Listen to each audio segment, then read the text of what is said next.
اعوذ باللہ من الشیطان الرجیم بسم اللہ الرحمن الرحیم الحمدللہ الذی لا یحصی نعماہ العادون ولا یؤدی حقہ المجتہدون الذی لیس لصفتہ حد محدود ولا نعت موجود ولا اجل ممدود فطر الخلائق بقدرتہ ونشر الریاح برحمتہ الصلاة والسلام علی المہیمن علی رسلہ والخاتم علی اوصیائہ والشافع الیہ والمکین لدیہ والمطاع فی ملکوتہ الاحمد من الاوصاف الاب القاسم محمد صلوات اللہم صلی علی محمد وآل محمد وعلى اہل بیتہ الطیبین الطاہرین المعصومین المظلومین سیما بقیت اللہ فی ارض روحی وارواحنا الفدا اما بعد فقد قال اللہ تبارک و تعالی فی القرآن المجید بسم اللہ الرحمن الرحیم لقد خلقنا الانسان فی احسن تقویم۔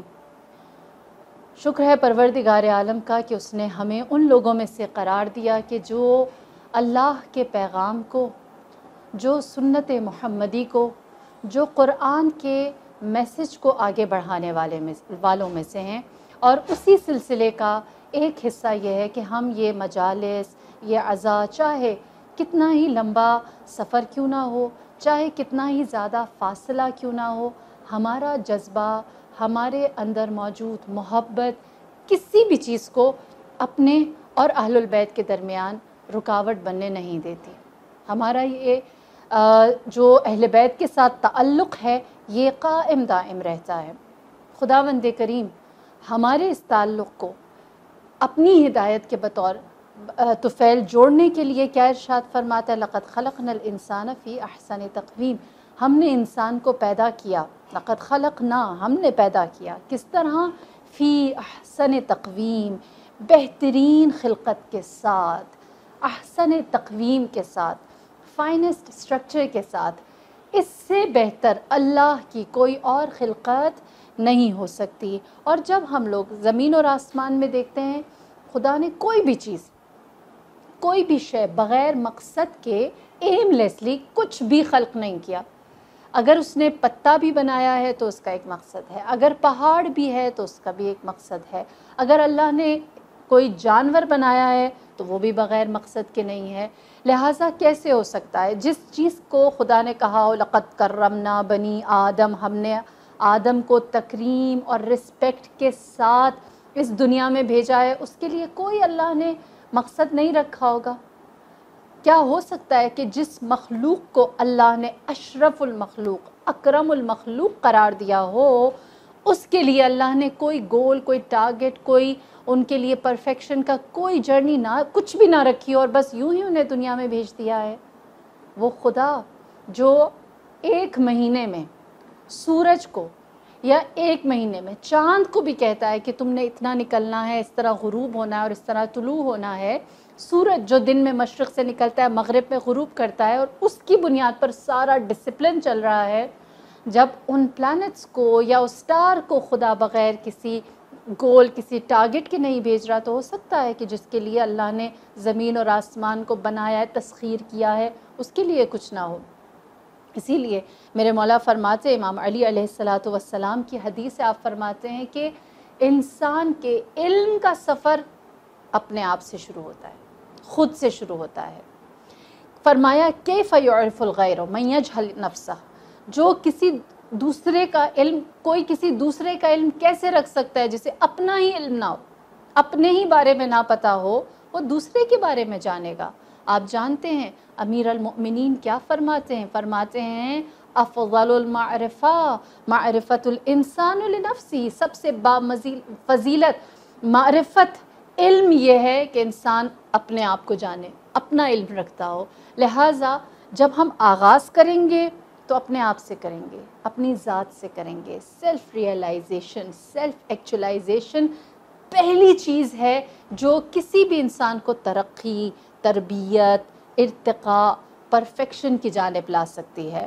اور یہ عزائے حسینی ہمیں اس میں کس طرح سے مدد کرتی ہے؟ یہ مجلسیں کس طرح سے ہمیں سیلف ایکچولائزیشن کی جانب لے کر آتی ہیں اور ہم اپنے آپ کو زیادہ بہتر طریقے سے جان سکتے ہیں؟ یہ درسگاہ ہماری تربیت اس انداز میں کرتی ہے کہ ہم اس کا آغاز، اس کی ابتدا اللہ کے کلام سے اور اس کا انجام آخر اللہ کی حجت پر کرتے ہیں، ہے نا؟ اللہ سے مجلس شروع ہوتی ہے، اللہ کی حجت پر ختم ہوتی ہے۔ میں اس بات کو کہ یہ مجالس، یہ عزاداری ہمارے لیے کیا مقام، کیا مرتبہ اور ہماری پرفیکشن میں کس طرح سے یہ ہمیں کمپلیمنٹ کرتی ہے، اس سے پہلے ایک چھوٹا سا واقعہ سناؤں گی۔ کہتے ہیں کہ ایک شخص تھا جس کے بارے میں یہ کہا جاتا تھا کہ وہ سب سے چیزیں بورو کرتا اور کبھی بھی کسی کو کوئی چیز واپس نہ کی، کسی سے کوئی چیز ادھار لے لی، کسی سے قرضہ مانگ لیا، کسی سے کوئی چیز ویسے لین پہ لی، اور پھر اس کے بعد جب واپس دینے کی باری آئی تو اس کے پاس واپس ادا کرنے کے لیے کچھ بھی نہ ہوتا، یہاں تک کہ اس کو جیل ہو گئی۔ جب وہ شخص جیل میں چلا گیا تو جیل میں جتنے باقی دوسرے پرزنرز تھے اس نے ان کے ساتھ چیزیں لینا شروع کر دی، ان کا کھانا کبھی کھا لیتا، کبھی کچھ، کسی، یہاں تک کہ جتنے بھی اس کے وہاں پر ساتھی تھے جو اس جیل میں تھے، انہوں نے آ کے کمپلین کی اور کہا کہ اس کو یہاں سے لے جایا جائے، کیونکہ یہ ہماری یہاں پہ بھی چیزیں لے جاتا ہے اور کہتا ہے کہ واپس کروں گا، اور کبھی واپس نہیں کی۔ اس کو پھر واپس جیل سے نکال کے قاضی کے سامنے لایا گیا۔ اب جب قاضی کے پاس یہ بات آئی ہے تو اس نے پوچھا کہ تم ایسا کیوں کرتے ہو؟ تو اس نے کہا میری عادت ہے، مجھے یاد نہیں رہتا، میں لوگوں سے کہتا ہوں پھر بعد میں بھول جاتا ہوں، اور میرے اندر وعدہ پورا کرنا میری کوالٹی ہی نہیں ہے، اس طرح مجھ سے ہوتا ہی نہیں ہے۔ مجھ سے لوگوں کی ایکسپیکٹیشن ہی غلط ہے کہ وہ یہ سوچیں کہ جو وہ کہتے ہیں وہ میں کر لوں گا، یا جو میں ان سے کہتا ہوں وہ میں خود بھی کر لوں گا۔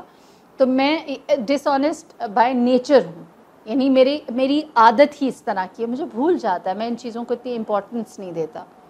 قرار یہ ہوا اس کے لیے، جو ججمنٹ آئی وہ یہ آئی کہ اس کو جیل سے بھی نکال دیا جائے، کیونکہ جیل میں بھی اس کو رکھیں تو دوسروں کو نقصان ہے، اور پورے علاقے میں یہ اعلان کر دیں، سب کو یہ بتا دیں کہ کوئی اس کے ساتھ کوئی بزنس نہ کرے، کوئی اس کے ساتھ لین دین نہ کرے، کوئی اپنی چیز اس کو نہ دے۔ اگر کسی نے اس کے ساتھ کوئی بزنس ایگریمنٹ کیا یا کوئی لین دین کی، اس کو کچھ دیا اور بعد میں اس کو نہ ملے، تو عدالت اس کے لیے کچھ نہیں کر سکے گی۔ کورٹ جو ہے اس کے معاملات میں، اس کے ایگریمنٹس میں، یا جو لوگوں کے ساتھ اس کی انڈرسٹینڈنگ ہے، اس میں کورٹ ہیلپ لیس ہے، کسی کی کوئی مدد نہیں کر سکتا، اس کی یہ عادت ہے، لہٰذا لوگ اس کو اس کے مطابق ہی ٹریٹ کریں، ہمارے پاس کوئی نہ آئے۔ یہ طے ہوا، فیصلہ اس کا سنایا گیا، اور پھر کہا گیا کہ اس کی، جس طرح پرانے زمانے میں ہوتا تھا، منادی دی جاتی تھی، یعنی ہر جگہ جا کر اناؤنس کیا جاتا تھا ڈھول بجا کر، جو منادی کا بازار تھا وہاں اس کو لے جایا گیا اور بتایا گیا کہ یہ اعلان ہے، یہ اناؤنسمنٹ ہے، اور یہ اناؤنسمنٹ پورے شہر میں کرنی ہے۔ کون ہے جو اس کو اپنے گھوڑے پر بٹھائے گا اور ڈرم پیٹ کر پورے ایریا کو بتائے گا کہ اس کے ساتھ کوئی ایگریمنٹ نہیں کرنا، اگر کسی نے کیا تو کورٹ اس کے لیے رسپانسبل نہیں ہوگا۔ ایک شخص آگے آیا، اس نے کہا کہ میں اس کے ساتھ اس کی اناؤنسمنٹ کر دیتا ہوں، لہٰذا اس نے اس شخص کو اپنے گھوڑے پر بٹھایا، اس کو لے کر پورے شہر میں، بازار میں، گلی میں پھرا، یہ اعلان کرتے ہوئے کہ اے لوگوں، اس شخص کو دیکھ لو، یہ وہ بندہ ہے جس کے بارے میں کورٹ نے یہ ججمنٹ دی ہے کہ اگر کوئی اس کے ساتھ کوئی بزنس ڈیل کرے، کوئی اگریمنٹ کرے، اور پھر اس کے بعد یہ ان کو ڈچ کر دے، تو کورٹ اس کی رسپانسبل نہیں ہوگی، لوگ خود سوچ سمجھ کر اس کے ساتھ اپنے معاملات کو یا اپنے اگریمنٹس کو کریں۔ تو جو منادی تھا، جو ہر جگہ لوگوں کے سامنے اناؤنس کر رہا تھا، وہ جب پورا دن لگا کے سب لوگوں کو اس نے اناؤنس کر دیا، بتا دیا، الرٹ کیا کہ اس کے ساتھ کوئی بزنس نہ کرے، اگر کسی نے ڈیل کی تو کورٹ رسپانسبل نہیں ہوگا۔ جب وہ اپنا سارا کام کر چکا، دن گزر گیا اور پورے شہر کو اس نے اس سے اویئر کر دیا، تو اس کے بعد اس نے اس شخص کو جس کو یہ سزا سنائی گئی تھی اس سے کہا کہ میں نے اپنا کام پورا کیا، اب آج کے دن کے جو میرے چارجز ہیں وہ پے کرو۔ جب اس شخص نے یہ سنا تو اس نے کہا کہ میں تو پے نہیں کر سکتا، میں نہیں کروں گا۔ پوچھا کیوں؟ تو اس نے کہا کیا تم نے جو اناؤنسمنٹ آج سارا دن کی ہے اور پورے شہر کو تم نے بتایا ہے، ہر انسان کو بتایا، تم نے خود نہیں سنا؟ تم نے کیا کہا ہے؟ تم نے سب کو یہ بتایا میرے ساتھ ڈیل نہ کریں، کیونکہ ڈس آنیسٹی جو ہے وہ میرے اندر ہے، اور میں کبھی بھی میں نے کوئی ایگریمنٹ پورا نہیں کیا۔ تم سب کو بتاتے رہے اور تم نے خود نہیں سنا۔ ہم جو ہیں، ہم حسین کا پیغام دنیا کو دینے والے نہیں ہیں، ہم لینے والے ہیں۔ ہمارا کام صرف بتانا نہیں ہے اس مجلس اعزاء میں بیٹھ کر، بلکہ اس کو اپنے اندر بھی ایبزارب کرنا ہے۔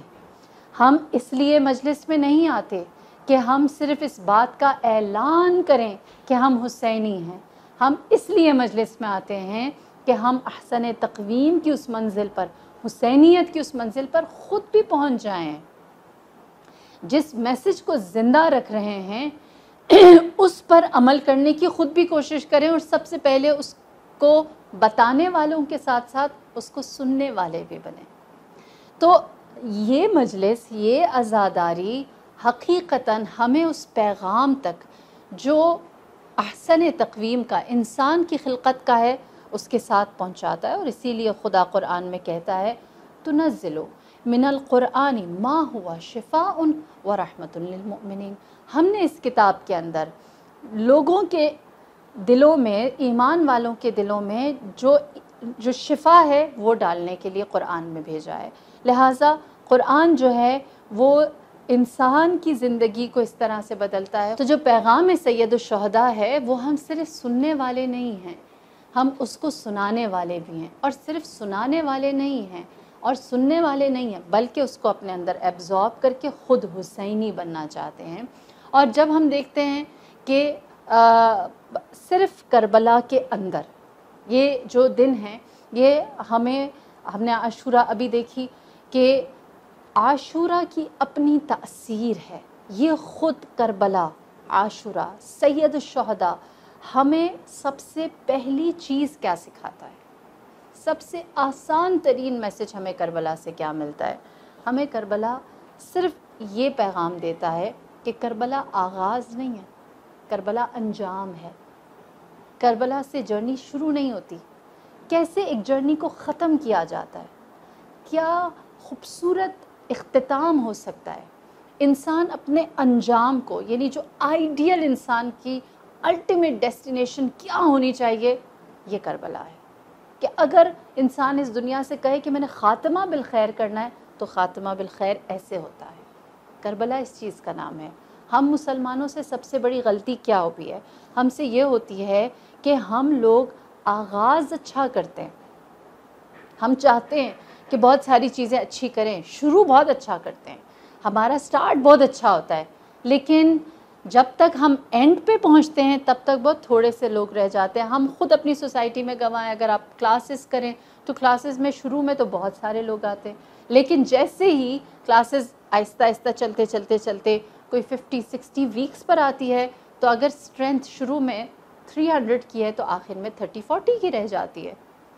ایام عذابی کہ شروع تو سب بہت اچھا کرتے ہیں، بات ہے اینڈ تک، انجام تک استقامت کے ساتھ کون کھڑا رہتا ہے، ڈٹرمنیشن کس کی زیادہ ہے، کون مسلسل کسی ایک جھول کے بغیر پوری طاقت کے ساتھ وہاں پر رہتا ہے. اور ہم اس چیز کو اگر دیکھیں تو دیکھیے جب سید الشہداء نے قافلے کا اپنا آغاز کیا ہے تو ہم سب جانتے ہیں کہ آپ کے ساتھ جب آپ مکے سے آپ نے احرام حج کو عمرے میں تبدیل کیا اور آپ مکے سے نکلے ہیں تو اس وقت آپ کے قافلے میں 3000 لوگ تھے. 3000 لوگ امام حسین کے ساتھ حج چھوڑ کر نکلے تھے روحی و جسمی لک الفدا کہہ کے. کربلا کتنے پہنچے؟ 60+. رسول اللہ کی ذات، آپ کے پاس مین پاور کتنی تھی؟ تاریخ گواہ ہے جب آپ نے مکے کو فتح کیا تو مکے کے تاجر، مکے کے قبیلے، مکے کے جنگجو، مشرک، وہ سب رسول اللہ کی مین پاور دیکھ کر کہنے لگے ہم اس رسول سے مقابلہ نہیں کر سکتے. اتنے سارے لوگ محمد صلی اللہ علیہ وآلہ وسلم اپنے ساتھ لے کر آئے ہیں، ان سے ہمارا مقابلہ ہی نہیں ہو سکتا، یہ تو بہت زیادہ ہیں، ہم بہت تھوڑے سے ہیں. جس نبی نے اپنی سب سے بڑی فتح یعنی فتح مکہ مین پاور کی بنیاد پر جیتی تھی، اپنی اسٹرینتھ کو لے کر جیتی تھی، اس نبی کے جنازے میں کتنے لوگ شریک ہوئے؟ آپ کے جنازے میں کتنے افراد نے شرکت کی؟ تاریخ گواہ ہے کہ نبی صلی اللہ علیہ وآلہ وسلم کا جنازہ پورا شہر مکہ مدینہ مسلمانوں سے بھرا ہوا. شہر کا نام مدینۃ الرسول، نبی کے نام پر یثرب کو مدینۃ الرسول بنایا گیا تھا. لوگوں کے گھروں میں دولت کہاں سے آئی تھی؟ مال غنیمت سے آئی تھی. رسول اللہ نے جو تجارت کی بہترین ایک فلاحی ریاست بنائی تھی، ویلفیئر اسٹیٹ بنایا تھا، اس میں رہنے والے جن سب پر ہر ہر انڈیویجول کے اوپر رسول اللہ کا احسان تھا، ایسی جگہ پر رسول کے جنازے میں تاریخ نے لکھا کہ 10 سے کم لوگ شریک ہوئے، پورے 10 لوگ بھی نہ ہوئے۔ اور کیا کہا گیا؟ علی ابن ابی طالب علیہ السلام وہ رسول اللہ کو غسل و کفن دے رہے ہیں۔ کیوں دے رہے ہیں؟ کیونکہ وہ ان کے رشتہ دار ہیں، وہ ان کے داماد ہیں، وہ ان کے ابن عم چچا زاد ہیں، اس لیے علی ابن ابی طالب کر رہے ہیں۔ ساتھ دینے والے کتنے رہ گئے؟ انجام، جب بات انجام کی آئی تو کتنے لوگ نبی کے ساتھ تھے؟ کہاں فتح مکہ، اتنی بڑی پاور، کہاں رحلت رسول خدا، گنتی کے لوگ۔ پھر اس کے بعد ہم دیکھتے ہیں خود ذات علی ابن ابی طالب، جن کے بارے میں خود رسول اللہ نے فرمایا کأنہ کوکب دری، یہ چمکتے ہوئے موتی کی مانند ہے۔ اور رسول اللہ کی رحلت کے بعد امیر المؤمنین کیا فرماتے ہیں؟ ثم غض الدہر، جب نبی کی آنکھیں بند ہوئی زمانے نے مجھ سے رخ موڑ لیا، میں چمکتے ہوئے موتی کی مانند تھا، لیکن جب نبی نہ رہے کوئی بھی نہ رہا، یہاں تک کہ آپ نے بارہا سنا کہ میدان غدیر میں لاکھوں کا لشکر تھا، تھاؤزنز میں لوگ نہیں تھے، لاکھوں میں لوگ موجود تھے، اور ان لوگوں نے بڑھ بڑھ کر علی ابن ابی طالب علیہ السلام کے ہاتھ پر بیعت کی تھی۔ 3 دن تک لوگ وہاں سٹے کیے تھے کہ علی کے ہاتھ پر بیعت کریں، مبارکبادی دیں، آپ کے سینے سے لگیں، اور اس معرکے کو یاد رکھیں کہ نبی کی آخری زیارت بھی کی اور علی کے ہاتھ پر بیعت بھی کی۔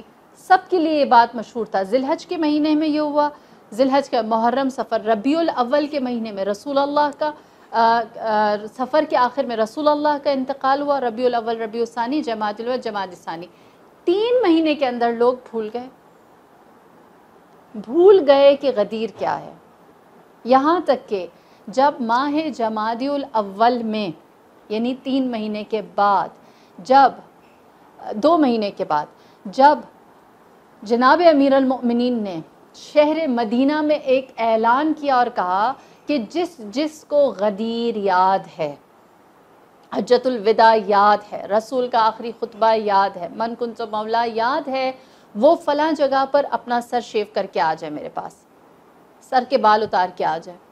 پورے شہر سے صرف 7 لوگ آئے، وہی گنتی کے لوگ، جناب مقداد، جناب سلیمان، جناب ابو ذر غفاری، یہ چند تھوڑے سے، جناب قمبر، یہ تھوڑے سے لوگ تھے جو آپ کے پاس آئے۔ اس کے علاوہ پورا شہر یہ کہنے لگا کہ غدیر ہمیں یاد نہیں ہے، یا پھر کندھے جھاڑنے لگے۔ یہاں تک کہ جناب انس بن مالک جو رسول اللہ کے خاص ساتھیوں میں سے، ساتھی سے میری مراد غلاموں میں سے تھے، جناب امیر المؤمنین نے سوال کیا، فرمایا کہ کیا آپ کو یاد نہیں ہے کہ رسول اللہ نے میرے بارے میں کیا فرمایا تھا؟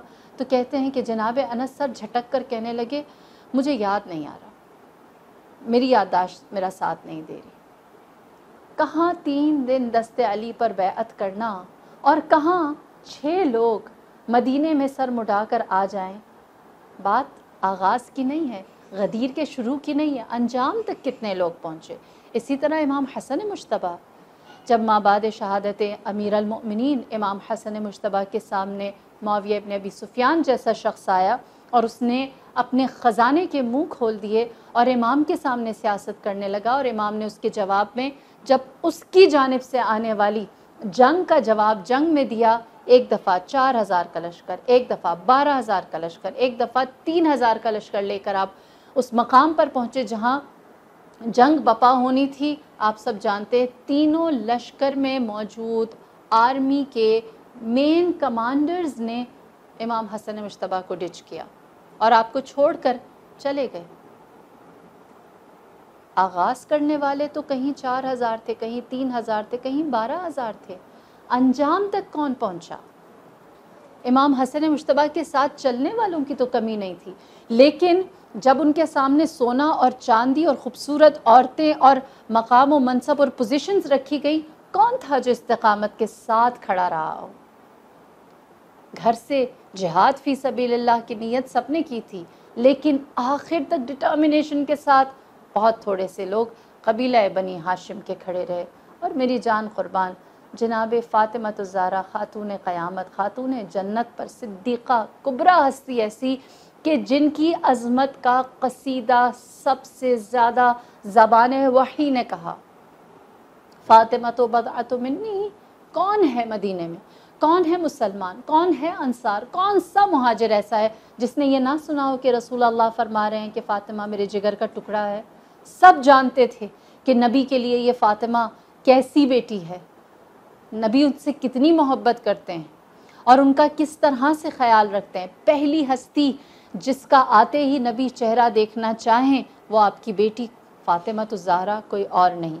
آخری چہرہ جس کی زیارت شہر چھوڑنے سے پہلے کرنا چاہیں فاطمہ الزہرا، اور کوئی نہیں۔ جس کے لیے رسول اللہ نے فرمایا جب میں بہشت کی خوشبو سونگھنا چاہتا ہوں تو میں فاطمہ الزہرا کی خوشبو سونگھتا ہوں۔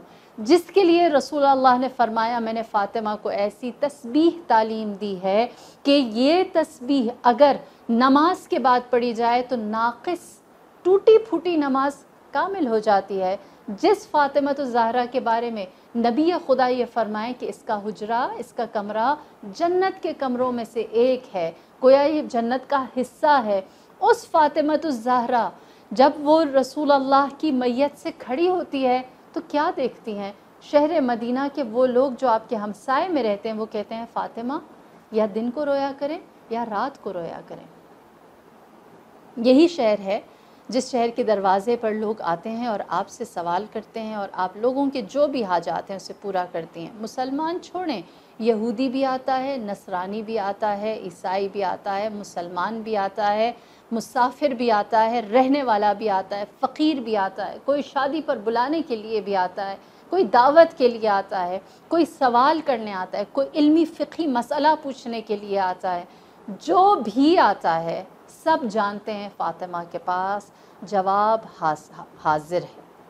اور جب وہ فاطمہ الزہرا، وہ ہستی رسول کی چال چل کر میدان جب دربار میں جاتی ہیں، کتنے لوگ بی بی کے حق میں گواہی دیتے ہیں۔ میں ساری باتیں چھوڑیں، جب فاطمہ الزہرا سلام اللہ علیہا جنت البقیع قبر جناب حمزہ پر گریہ کرتی ہیں، آپ جانتے ہیں کہ ابھی جنت البقیع تو شہر کے اندر کنسیڈر کیا جاتا ہے، شہر مدینہ کے اندر کنسیڈر ہوتا ہے، ادروائز اس زمانے میں جو مدینہ کی آبادی تھی جہاں پر لوگ بستے تھے وہاں سے جنت البقیع کو تھوڑا فاصلے پر سمجھا جاتا تھا، اور جو مین انٹرنس تھی شہر مدینہ کی، لوگ وہاں سے قافلے انٹر ہوا کرتے تھے مدینہ کے اندر، لہٰذا جنت البقیع سے زیادہ تر کاروان قافلے گزرتے تھے۔ جب کوئی قافلہ وہاں سے گزرتا جنت البقیع سے اور دیکھتا کہ جناب فاطمہ الزہرا وہاں بیٹھی ہیں اور گریہ کر رہی ہیں تو لوگ پوچھتے یہ کون ہے جو قبر پر گریہ کر رہی ہے؟ بتایا جاتا رسول کی بیٹی ہے۔ پوچھتے یہ کیوں گریہ کر رہی ہیں؟ جواب دیا جاتا رسول اس دنیا سے رحلت کر گئے اور یہ فدق کا سوال کرتی ہیں، اور جو خلیفہ وقت ہے وہ انہیں فدق کی جاگیر نہیں دیتا۔ لوگ بے ساختہ ایک سوال کرتے کیا یہ جھوٹی ہے، یعنی اس کا دعویٰ غلط ہے؟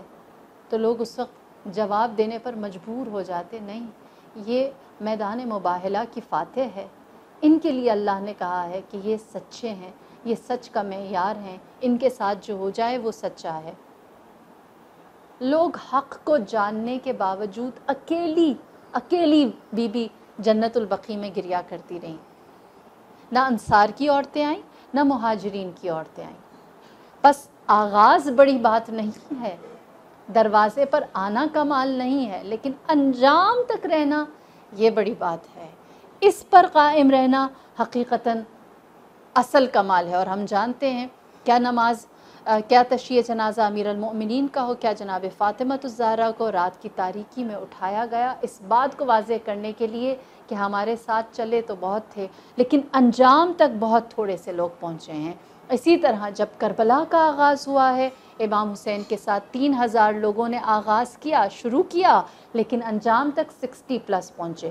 جناب مسلم ابن عقیل 12,000 خطوں کے جواب میں جب کوفہ پہنچے ہیں تو آلموسٹ 28,000 لوگوں نے آپ کے ہاتھ پر بیعت کی، اور جب عبید اللہ ابن زیاد عصر کے وقت آیا، عشاء کے وقت تک مسلم ابن عقیل تنہا تھے، جناب طوعہ کے دروازے پر تھے۔ آغاز کرنے والوں کی کمی نہ تھی، خط لکھنے والے بہت تھے، جناب مسلم کے ہاتھ پر بیعت کرنے والے بہت تھے، لیکن کون تھا جو آخر وقت تک جناب مسلم کے ساتھ کھڑا رہا؟ وہ بہت تھوڑے سے تھے۔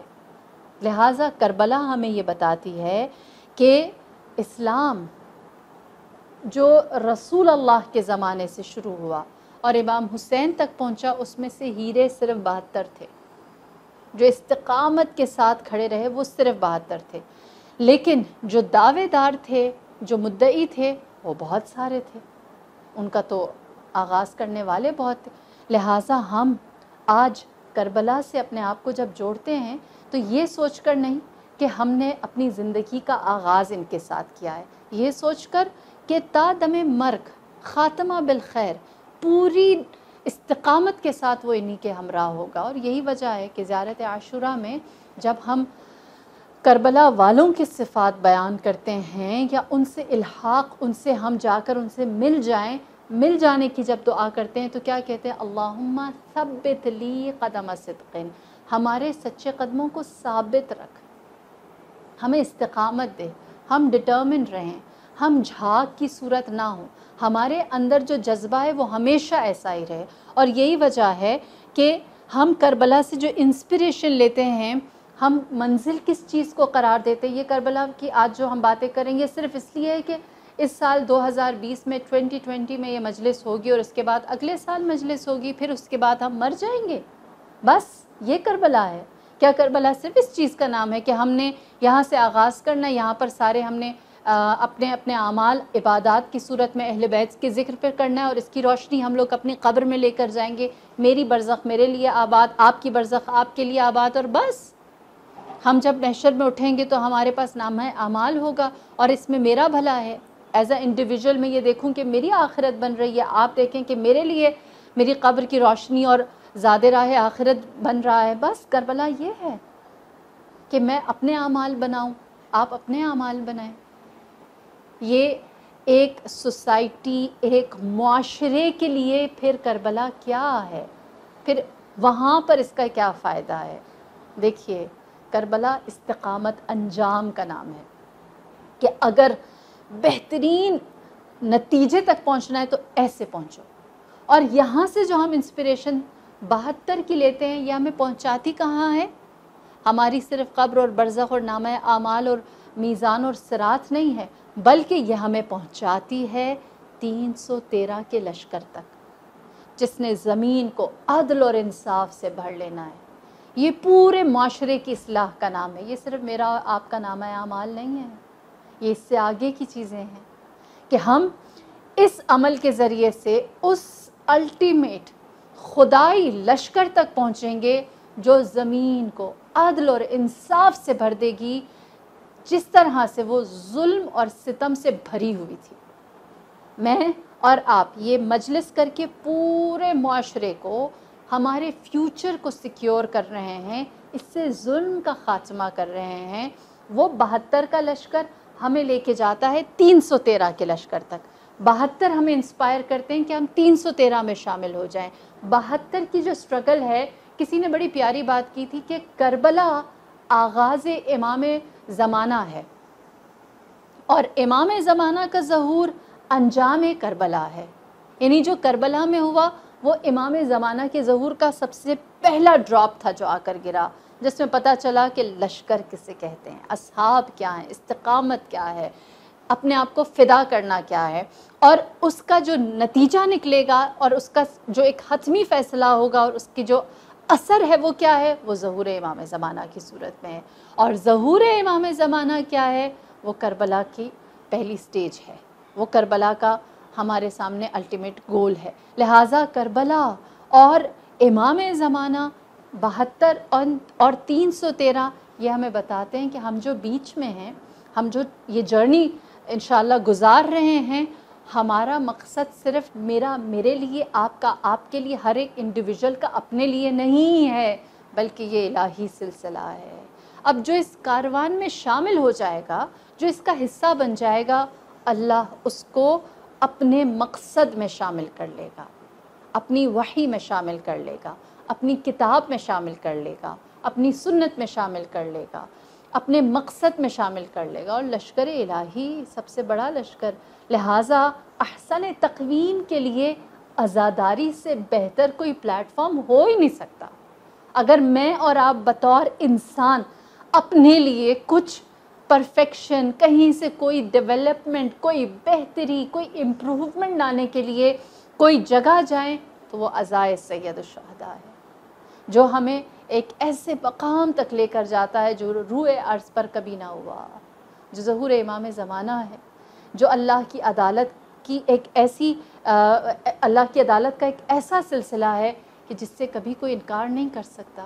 اور یہی وجہ ہے کہ میں آج پہلی مجلس ہے، اس جانب ضرور اشارہ کروں گی کہ جو کربلا میں ہوا، جو مصائب ڈھائے گئے، وہ ایک بات کا دوسری جانب اعلان تھا کہ اس میدان میں، اس مقام میں دو طرح کے لوگ آئے ہیں، مرد اور عورت، ہے نا۔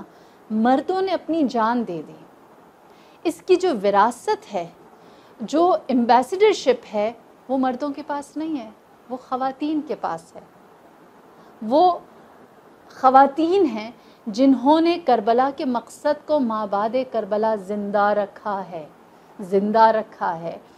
جو کربلا میں ہے وہ مردوں نے اپنی جانوں کو لٹا کر اپنا فریضہ پورا کیا، اور عورتوں نے اپنی زندگی دے کر اپنا فریضہ پورا کیا۔ مرنا ہے تو حسین سے سیکھیں کہ کیسے راہ خدا میں مرا جاتا ہے، اور زندہ رہنا ہے کیسے جیا جاتا ہے تو زینب کبریٰ سے سیکھیں۔ کربلا میں دو ہی تو کردار ہیں، ایک زینبی اور ایک حسینی۔ حسینی کردار یہ کہ مر کر دکھاؤ، زینبی کردار یہ کہ جی کر دکھاؤ۔ دونوں اللہ کے لیے ہیں، دونوں استقامت کے ساتھ، دونوں میں اخلاص ہے، دونوں سنت نبی کے لیے، دونوں امر بالمعروف نہی عن المنکر کے لیے ہیں، دونوں اصلاح امت کے لیے ہیں۔ لہٰذا یہ جو قرآنی سفر ہے اس میں یہ دو کردار شامل ہیں، اور سب جانتے ہیں کہ جب خولی بن تمیم، جس نے سرہائے سید الشہداء، سرہائے شہدائے کربلا کو اٹھایا ہوا تھا، جب وہ یزید ملعون کے دربار میں پہنچا ہے تو یزید نے اس سے سوال کیا، کہا کہ مجھے بتاؤ کتنی کتنی جگہوں سے بیویوں کو گزارا اور کس کس طرح سے انہیں اذیت اور تکلیف اور رسوا کیا گیا؟ تو خولی بن تمیم نے اس وقت جواب دیا، کہنے لگا کہ ہم نے انہیں فلاں فلاں قریے، اتنی بازاروں سے گزارا۔ پوچھا کیسا تھا ان بیویوں کا رسپانس؟ تو اس نے جواب دیا، کہنے لگا کہ ہم نے انہیں جہاں سے بھی گزارا، ہم یہ نیت کرتے تھے کہ ہم انہیں لوگوں کے سامنے ذلیل و رسوا کریں گے، جبکہ یہ بیویاں ہر جگہ ایسے داخل ہوتی جیسے کوئی فاتح جیتا ہوا انسان داخل ہوتا ہے، یہ عزت اور شرف کے ساتھ رہتی، یہ لوگوں کے سامنے کبھی بھی سر نہ جھکاتی، یہ تعظیم کے ساتھ رہتی۔ لہٰذا جو وراثت ہے کربلا کی، جو یہ جرنی ہے 72 سے 313 کی، اس بہترین انجام تک پہنچانے کا جو فریضہ یا جو لیڈرشپ ہے وہ خواتین کے پاس ہے۔ ہمیں نمائندگی دی گئی ہے کیونکہ زہیر بن قین اپنی زوجہ کی سپورٹ کی وجہ سے، جناب دیلم کے سپورٹ کی وجہ سے 72 میں شامل ہوئے تھے۔ حبیب ابن مظاہر، ان کی زوجہ نے کہا تھا کہ اگر اہل اطہار، اہل حرم اپنے مردوں کے بغیر رہ سکتی ہیں تو میں نے بھی تمہیں فاطمہ الزہرا کی اولاد پر قربان کیا۔ جناب وہب کلبی ان کی زوجہ تھی، ان کی والدہ تھیں جنہوں نے ان کو راہ حسین میں قربان کیا۔ جناب قاسم آپ کی والدہ جناب ام فروہ تھیں جنہوں نے آپ کو امام حسین کی خدمت میں پیش کیا۔ یہ زینب کبریٰ کا حوصلہ تھا کہ دو ہی بیٹے تھے، آپ نے دونوں راہ حسین میں پیش کی۔ یہ ماؤں کا کردار تھا، یہ بیٹیاں تھیں جنہوں نے اپنے باپ کو بطور مجاہد ودا کیا ہے، اپنے بھائی کو میدان کارزار میں بھیجا ہے، اور بعد میں ان کے سروں کے ساتھ سفر کر کے ساری دنیا تک اس پیغام کو بطور احسن پہنچایا ہے کہ کربلا صرف ایک صنف یا مرد یا شخص کی نہیں، یہ انسانیت کی ایسی جنگ ہے کہ جس کا انجام جو ہے وہ 313 کے لشکر پر ہوگا۔ لہٰذا ہم جب اس احسن تقویم کی منزل پر آتے ہیں تو کیا دیکھتے ہیں کہ جو کردار ہمیں کربلا سے ملتے ہیں وہ ان تمام تر چیزوں میں صفِ اول میں نظر آتے ہیں۔ آج 11 محرم ہے، ہم سب جانتے ہیں کہ یہ قافلہ جو شام غریباں کاٹ چکا، وہ قافلہ جس نے گھوڑوں کی ان ٹاپوں کی آوازیں سنی جو گنج شہیدہ میں بارہا گزارا گیا تھا، یہ وہ قافلہ خواتین کا ایک مختصر سا لٹا ہوا قافلہ ہے جنہوں نے یہ دیکھا تھا کہ جیسے ہی 11 محرم کا سورج طلوع ہوا تو اس تمام اشقیاء کو ان کے وارثین آ کر لے گئے، لیکن ان بیویوں کے پاس سوائے جلے خیمے کے چھاؤں میں بیٹھنے کے اور کوئی راستہ نہ تھا۔ تاریخ گواہ ہے کہ 11 محرم جناب حبیب ابن مظاہر کے قبیلے والے آئے، آپ کے جنازے کو لے گئے، جناب حر کے قبیلے والے آئے، آپ کی میت کو لے گئے، یہاں تک کہ آپ کے غلام اور آپ کے بیٹے جناب مسلم ابن اوسجہ کے قبیلے والے آئے، آپ کے جسد کو لے گئے، جناب نافع بن حلال کے قبیلے والے آئے، آپ کے جسد کو لے گئے، یہاں تک کہ باقی جتنے بھی اصحاب اور یاران تھے ان کے قبیلے والے آتے گئے، ان کے وارث آتے گئے، ان کے جسد کو دفناتے گئے اور ان کو ان کے مقامات پر ان کی آخری رسومات کے ساتھ زمین کے نیچے دبا دیا گیا۔ یہاں تک کہ جب بات آئی قبیلہ بنی ہاشم کی تو ایک مرد بھی روئے عرض پر ایسا نہ تھا جو قبیلہ بنی ہاشم کے ان فرائض کو ادا کرتا۔ زہرا کی اولاد تھی، سرزمین کربلا تھی، اڑتی ہوئی خاک تھی، لاوارث لاشیں تھے۔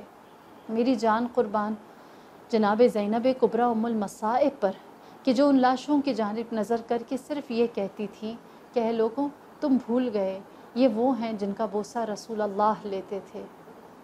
یہاں تک کہ شمر بن ذوالجوشن آیا خیام حسینی کی جانب، جلے ہوئے خیموں کی جانب، اور کہنے لگا آج ہمیں تیزی سے کوفہ پہنچنا ہوگا، ہمارے پاس زیادہ وقت نہیں ہے، ہم نے کوفہ جا کے انعام و اکرام حاصل کرنا ہے، لہٰذا ان بیبیوں کو رسن بستہ قیدیوں کی شکل میں سوار کر لیا جائے۔ کہتے ہیں کہ اشقیاء اپنے ہاتھوں میں رسی لے کر بیبیوں کے پاس آئے اور ان کے ہاتھ باندھنے لگے۔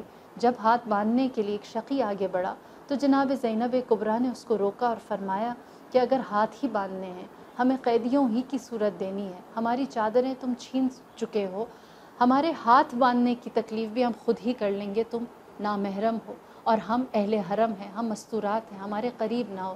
زینب کبریٰ نے تمام بیبیوں کے ہاتھ اپنے ہاتھوں سے باندھے تاکہ کوئی نامحرم ان مستورات کے قریب نہ آ سکے۔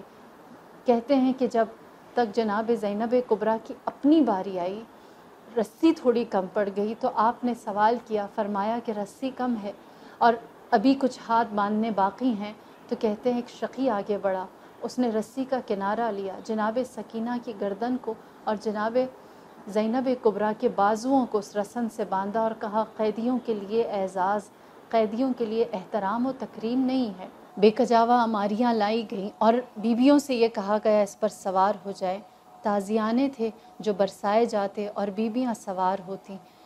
مجھے یاد آتا ہے وہ منظر جب 27 رجب کو بڑے اعزاز کے ساتھ، بڑے احترام کے ساتھ زینب کبریٰ کو محمل پر ابو الفضل عباس نے اور جناب علی اکبر نے سوار کیا تھا۔